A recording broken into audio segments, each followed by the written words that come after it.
धीरेन्द्र शास्त्री तो अभी शास्त्र की एबीसीडी नहीं जानता। उसने नारियों को गायत्री मंत्र पढ़ने से वर्जित किया है, तो ये कितना बड़ा अपमान है। उससे पूछना चाहिए तुझे किस माता ने बोलना सिखाया है, किस माता की कोख से तू धर्म लेकर के यहाँ तक शास्त्री बना है, इसने तुझे इतना बड़ा बना दिया। लेकिन यहाँ कुछ लोग कह रहे हैं कि हिंदू शब्द काफिर होता है। हिंदू शब्द का अर्थ जो है वो अरबी में अलग है।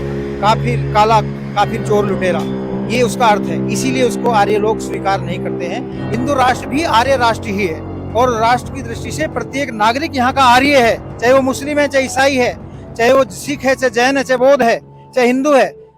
यूनिफॉर्म सिविल कोड देश के लिए कितना जरूरी है? यूसीसी हाँ। देश के लिए बहुत आवश्यक है।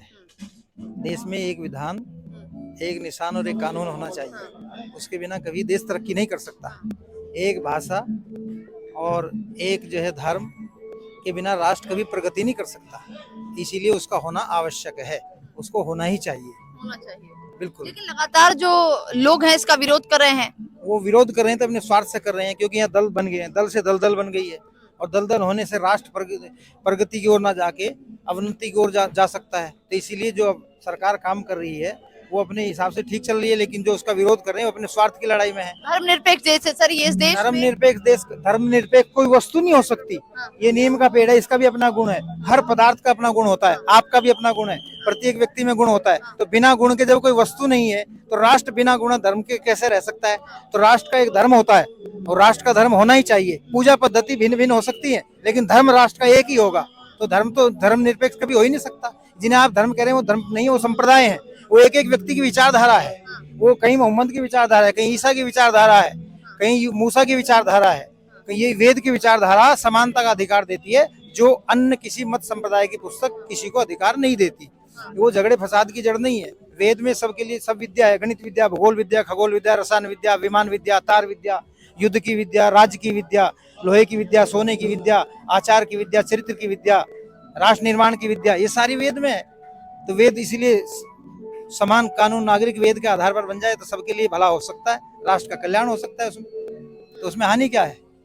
मानव मात्र के लिए वेद है, उसमें कोई संप्रदायवाद नहीं है, उसमें कोई धर्मवाद नहीं है। सर जो कानून अपना चलाते हैं, जैसे अगर बात कर जाए इस्लाम धर्म की, तो वो शरिया कानून से चलते हैं। नहीं, शरिया कानून से चलता है तो जहाँ शरिया चलता है वो वहाँ चलाएं। शरिया कानून यहाँ का डाकुओं का भी एक नियम है। डाकू अपने नियम बनाते हैं, व्यवस्था बनाते हैं, उसके अनुसार चलते हैं। हमें क्या करना है, कैसे नहीं करना, राष्ट्र के अब बात यह है कि जो नियम है डाकुओं का, अब डाकू किसे कहेंगे आप? जो एक समुदाय है, एक अपना समुदाय के अनुसार कार्य करता है, उसको जो आप डाकू कह सकते हैं। वो एक समुदाय कह सकते हैं, वो समुदाय के अनुसार कार्य करेंगे। वो राष्ट्र के लिए कार्य थोड़े, धर्म निरपेक्ष थोड़े हो सकते हैं। मैं तो अपने हनन के लिए कार्य करते हैं, हन रहे हैं, दूसरों का अधिकार छीन रहे हैं, उनका अधिकार छीनना काम है। तो ये कैसे चल सकता है? शरीयत में तो ये विधान है। अच्छा सर, एक चीज और बताइए, प्रधानमंत्री नरेंद्र मोदी और तमाम जो कुछ बड़े प्रवक्ता हैं वो कहीं ना कहीं ये कह रहे हैं कि हिंदू राष्ट्र हो जाना चाहिए, भारत को हिंदू राष्ट्र बनाने की। देखिए, हिंदू राष्ट्र की जहाँ बात कर रहे हैं आप, इसका पूर्ण नाम क्या आप बताइए? इतिहास में आपने पढ़ा होगा, पूर्ण नाम क्या है इस देश का? सबसे पहला नाम क्या है इस देश का? और दुनिया में सबसे पहला इस देश का क्या नाम था, वो लोग बताएं जरा। जो इसका पूर्ण नाम था आर्यवर्त, और उसमें रहने वाले आर्यों ने इसे बसाया। तो कालांतर में वो नाम जो है किसी गलती के कारण उन्हीं आर्यों को कुछ लोगों ने सिंध के दाहिने में रहने वालों को हिंदू कह दिया। अब वो हिंदू गलत परंपरा के कारण पड़ गया, हजारों साल से चलता आया। तो हिंदू राष्ट्र भी आर्य राष्ट्र ही है, और राष्ट्र की दृष्टि से प्रत्येक नागरिक यहाँ का आर्य है, चाहे वो मुस्लिम है, चाहे ईसाई है, चाहे वो सिख है, चाहे जैन है, चाहे बौद्ध है, चाहे हिंदू है। धर्म की दृष्टि से ना हो, पूजा पद्धति की दृष्टि से ना हो, परंतु राष्ट्र की दृष्टि से सब यहाँ आर्य हैं। इसीलिए आर्य हिंदू राष्ट्र ही बनेगा, और उसी को बनना चाहिए। आर्य हिंदू में कोई भेद नहीं है। आर्य और हिंदू राष्ट्र एक ही है। आर्य और हिंदू राष्ट्र एक ही है। वो मान्यता एक ही है उनकी। वेद की मान्यता है, दोनों की मान्यता एक है। उसमें पूजा पद्धति भिन्न है, उसको ठीक कर लिया जाएगा। लेकिन यहाँ कुछ लोग कह रहे हैं कि हिंदू शब्द काफिर होता है। हिंदू शब्द का अर्थ जो है वो अरबी में अलग है। काफिर, काला काफिर, चोर, लुटेरा, ये उसका अर्थ है। इसीलिए उसको आर्य लोग स्वीकार नहीं करते हैं। इसीलिए महर्षि दयानंद ने यही कहा कि हम हिंदू नहीं, हम आर्य हैं। और मूल में भी हमारा नाम आर्यवर्त था, तो उससे सिद्ध होता है ये अरबों पुरानी संस्कृति हमारी आर्यों की है। आर्य भूमि एवं भूमि में ददाम आर्य, ईश्वर कहता है कि आर्यों को मैं भूमि देता हूँ। तो इसीलिए इतिहास, संस्कृति और भूमि, यही राष्ट्र होता है। इन तीनों से मिलकर इन तीन संपदाओं का नाम ही राष्ट्र है। तो इसीलिए आर्य राष्ट्र ही है, ये आर्य राष्ट्र ही बनेगा। आर्य राष्ट्र ही बनाना चाहिए। ये इसकी संस्कृति है, विरासत में मिली है, लेकिन इसको हमें जानना लेकिन चाहिए। जिस तरीके से आप कह रहे हैं कि आर्य राष्ट्र ही होना चाहिए, फिर प्रधानमंत्री नरेंद्र मोदी हिंदू राष्ट्र की बात कर रहे हैं, धीरेन्द्र शास्त्री लगातार अपने कथावाचक में हिंदू देखिए, राष्ट्र- धीरेन्द्र शास्त्री तो अभी शास्त्र की एबीसीडी नहीं जानता। हाँ। उसने नारियों को गायत्री मंत्र पढ़ने से वर्जित किया है, तो ये कितना बड़ा अपमान है। उससे पूछना चाहिए तुझे किस माता ने बोलना सिखाया है, किस माता की कोख से तू जन्म लेकर के यहाँ तक शास्त्री बना है, किसने तुझे इतना बड़ा बना दिया। तो उस माँ का अपमान कर रहा है, तो तेरे से बड़ा जो है देशद्रोही, तेरे से बड़ा समाजद्रोही कौन होगा।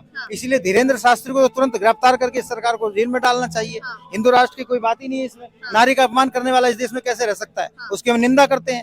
सबको यहाँ वेद का मंत्र कहता है यथेमा वाचिम कल्याणिम जनेभ्य शूद्राय नार्याय आर्याय च। इस देश में जो है ये वेद जो है सबको पढ़ने का अधिकार है, और वेद का मंत्र है गायत्री मंत्र। वो स्त्री पढ़े, शूद्र पढ़े, आर्य पढ़े, अनार्य पढ़े, मूर्ख पढ़े, विद्वान पढ़े, सब पढ़े, उसे सबको पढ़ने का अधिकार है। तो धीरेन्द्र शास्त्री कौन होता है, वो उससे क्या होगा। तो इसीलिए इनकी संकुचित और बहुत ही कलुषित मानसिकता है जो वेद के विरुद्ध है। और वो कहते सनातनी है, सनातनी नहीं है। वो सनातनी वेद का मानने वाला है, जो वेद की विचारधारा को मानता है वही सनातनी है, और वही आर्य है। वही जो है इस राष्ट्र का कल्याण कर सकता है, वही सबको समानता का अधिकार दे सकता है। यही अखिल भारतीय राज्य सभा का उद्देश्य है, इसी को हम पूरा करके रहेंगे।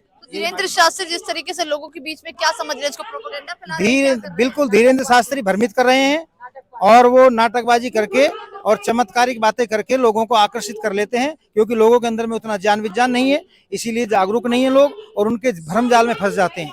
और उनको जो है सरकार को, आप जैसे पढ़े लिखे प्रबुद्ध पत्रकारों को उनका खंडन करना चाहिए, और वेद की विचारधारा बताने वाले ऐसे धार्मिक विद्वानों का आपको जो है समर्थन करना चाहिए। उसको क्या समझते हैं जो चमत्कार की बातें करते हैं, लोग उनके आगे आ जाते हैं। महिलाओं को कई बार देखा गया है कि स्टेज से उठाकर फेंक भी देते हैं। ये सब जो है मूर्खता की बातें हैं। इन पर इनका भी हम उठाएंगे, राज्य के कानून बनवाएंगे इस पर भी। देश के अंदर में पाखंड फैलाने वाला भी तो देशद्रोही है, वो समाजद्रोही है, उसको भी जो है उसी प्रकार से दंड होना चाहिए जैसे अन्य को होता है। ये हमारी मान्यता है। Thank you so much.